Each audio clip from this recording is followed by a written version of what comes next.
A huge thank you to patron Ilamise Poulis for suggesting today's video topic. If you want to suggest a topic for next Wednesday's Name Explain video, all you have to do is support Name Explain on Patreon for $1 a month. Find out more by visiting patreon.com/Name Explain, which will be linked down below. Anyway, in a very old video of mine, I declared that one of the moons of Jupiter was called Io, and as soon as that video went live, I got a boatload of comments telling me that wasn't the case, and is instead called Io or Io. This was a very silly mistake on my behalf, and one that I still think about all these years later. But in my defense, it wasn't completely my own fault. The key reason I made this mistake was due to misreading this moon's name when I was researching that video. I saw this moon's name on my computer screen and thought it was spelled L-O, where in reality it is spelled I-O. This might sound like a really dumb mistake to make, as I and L are two very different letters, yet in many cases they can look alike or even identical. This being when we have a lowercase l and an uppercase I in a font which is known as a sans-serif font. And yes, I know typeface is the correct word for these, but font is way more popular and clickable, so we're going with that for the majority of this video. Sans-serif is probably a term you are familiar with, most likely seeing it in the drop down menu for fonts or something. In reality, however, it is not a single font, but rather a collection of them. Fonts like Arial, Helvetica, and San Francisco, Apple's own font and the standard on iPhones, are all sans-serif fonts. They have become one of the most widely used fonts on our planet and are especially prevalent in the digital world, like on phone screens or computers. The thing all these sans-serif fonts have in common, which makes them sans-serif fonts, is the fact that they lack the extended features and strokes that letters traditionally have. Think of the dashes that appear at the bottom of a capital A, or even the top and bottom of a capital H. Even things like the small stroke at the bottom of a lowercase q falls to the wayside in a sans-serif font. The general idea of a sans-serif font is to boil down a letter to its most basic form while still being recognizable as that letter. It's from that lack of extra squiggles as to where the name of sans-serif comes from too. Those extra strokes are called serifs, which come from the Dutch schrief, meaning a line or stroke. Sans, meanwhile, is a commonly heard prefix meaning without and comes from French. So all sans-serif really means is without stroke, or in more layman terms, no squiggles. Of course, there are still serif fonts out there. Times New Roman, in example, is a font which features serifs. And we even have slab serif fonts that really exaggerate serifs. Argo, the font I use in most of my videos, is a slab serif font in example. On the whole, sans-serif fonts are really great things. They are supremely clear and simple in their presentation, which makes them super easy to read and make sense of in most cases, from reading them on huge billboards to tiny phone screens. They are far easier on the eye than some of the more archaic fonts of the past, that's for sure. But then again, maybe someone like Shakespeare would look at Helvetica and it would melt their brain or something. Sans-serif fonts have really simplified the letters of our alphabet, but this has come at a huge cost for two letters in particular, those of course being the uppercase I and the lowercase l. When these two letters have their serifs, they look fairly different. Capital I features horizontal bars across the top and bottom, while lowercase l has that little stroke going off to the right. Yet when we remove their serifs, these two letters end up both being represented by little more than a vertical line of the exact same length, looking identical to one another. This can create all kinds of confusion. Not just me getting the name of a moon confused, but countless others too according to Google searches on the subject. It perhaps gets most confusing with a word like il, which looks like just three vertical lines when written with a capital I. As I said, I really do like sans-serif fonts and think they have made language way more accessible for so many people, but the similarities between I and L seems like a massive ball drop. Honestly, whose dumb idea was this? Well, seemingly it was this guy's. This is William Caslon IV, born in 1781, an English type founder and the great-grandson of William Cowson the Elder, founder of the Caslon Type Foundry in London. A type foundry is a company/business which deal with the creation of typefaces, aka fonts. Of course, back in the past, these type foundries weren't creating computer files containing fonts, but actual physical letters which were used in printing presses. What we can gather from all of this is that William Caslon IV was from a long line of font designers, but while his father, grandfather, and great-grandfather, who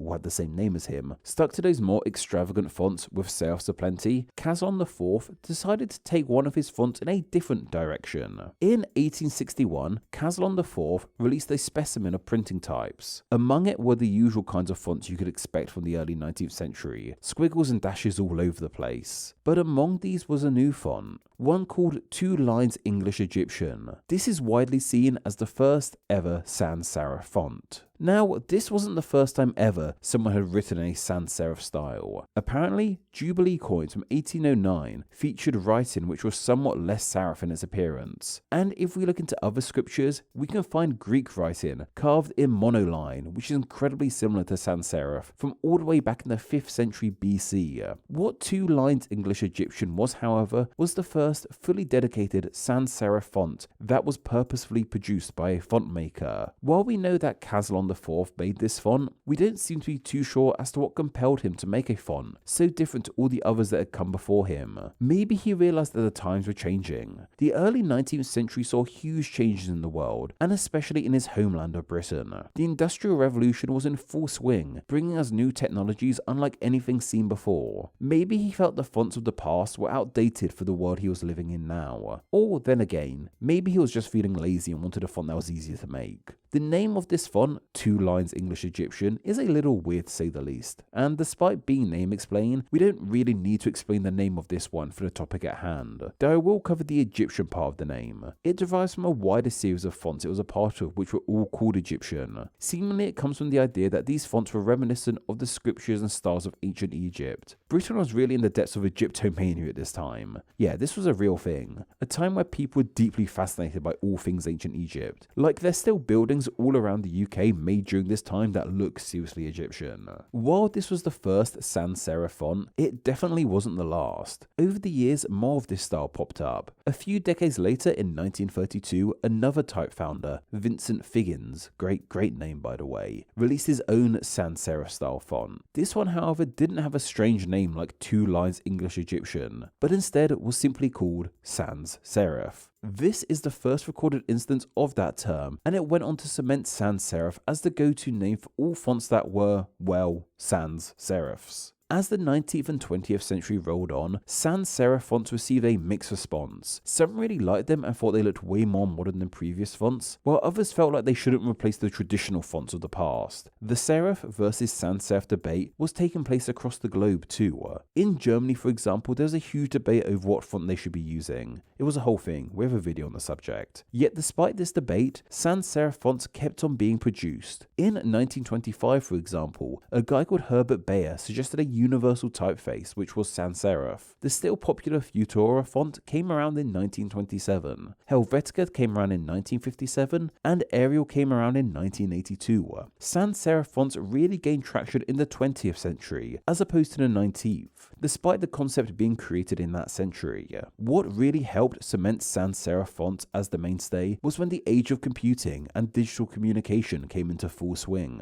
It's easy to see why these fonts became the mainstay in computing. They look so much more modern compared to serif fonts and feel much more at home on a digital screen compared to a book. In fact, serif fonts are still on the whole the font of choice for books. Go check any book and see for yourself. Now, this would be a great place to plug my own books, but I just checked my publishers actually use a sans-serif font, so never mind. But regardless of my publisher's choices, it's hard to argue just how fitting sans-serif fonts are on a digital device. I was amazed to find out the concept is actually over 200 years old. I would have presumed they were a direct product of old computer screens and the limitations they had around displaying text. But it was all from here that sans-serif fonts became the mainstay of our screens. And while they do their job perfectly most of the time, we still have issues around their uppercase I and lowercase l, where they look identical to one another. Poor guys. So, is there a solution to this issue? Well, seemingly yes. Sans-serif fonts are starting to emerge which differentiate these letters. An example, the font used in my book features a lowercase l with its stroke in place. Here, I guess I could plug it in the end. Go me.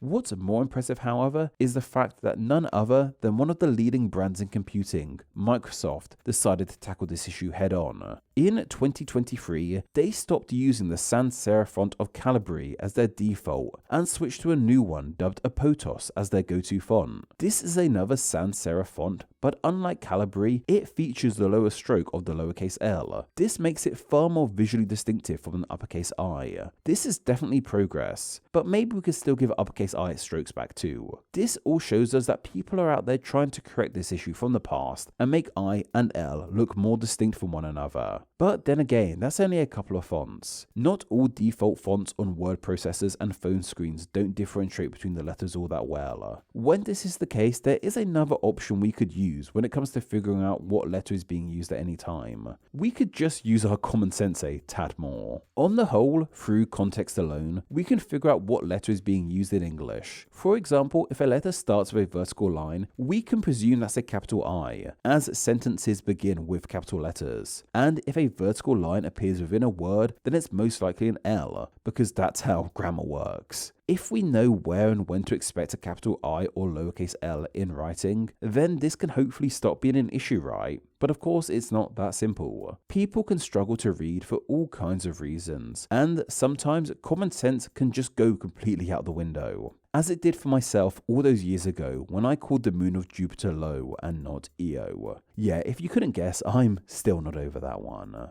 But hopefully the world will move on and we'll get more unique I's and L's in sans-serif fonts, and these letters won't be ruined forever.